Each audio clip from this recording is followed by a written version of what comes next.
आमचं दर्शन वगैरे झालं मठातलं. म्हणलं तिथं बाजूला एक नदी होती, म्हणलं चला त्या नदीवर जाऊन येऊया म्हणलं. आणि ते जे महाराज बसले होते ना, त्यांनी त्यांच्या तिथे एक समाधीसुद्धा बांधलेली आहे. म्हणजे त्यांनी त्यांचे मंदिर ते दगड आतमध्ये आहे आणि त्यांनी असं कंपाऊंड करून ठेवलेलं होतं तिथे. मग म्हणलं चला खाली जाऊन बघून पण येऊया म्हटलं.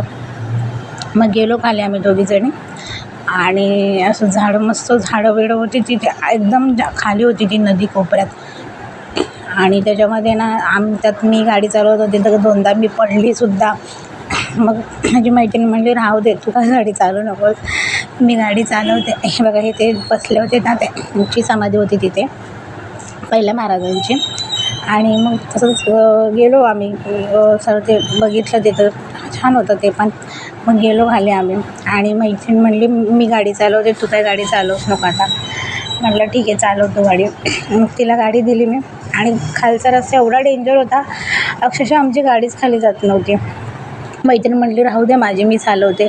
मग तिने घेतली माझ्याकडनं गाडी आणि मग ती चालली होती. खूप मुश्किलने तिने गाडी त्यातनं बाहेर काढली आणि मग शेवटी पोहोचलो आम्ही. पहिलंच आम्हाला एक डॉग दिसला तिथे आणि ही माझी मैत्रीण म्हटली थांब मी बघते आधी इथे कुठे काय आहे ते.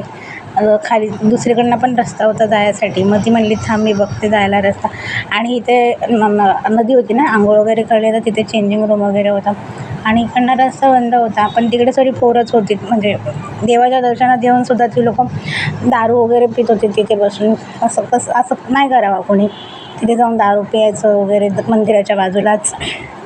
मग आम्ही तिथून निघालो आणि ह्याचं सुंदर ते महाराजांचंच मठ होतं हे पण. मग त्यांनीच मंदिर बांधलं होतं, श्री भोलेनाथांचं मंदिर होतं तिथे खाली. मग आम्ही गेलो म्हणलं तर आंघोळ वगैरे करूया तिथे, पण ती पोरं वगैरे भरपूर होती. मग आम्ही नाही केली आंघोळ वगैरे तिथे. आणि मग असं हे सर्व शेताचं पाणी वगैरे आलं होतं आणि पाणी सुद्धा खराब होत होते. आणि बघा ते मस्त त्यांचं ते छान वाटत होतं तिथे पण बसून. आज तिथे एक शंकराची पिंडी टाईपमध्ये मंदिर बांधलं होतं त्यांनी. आणि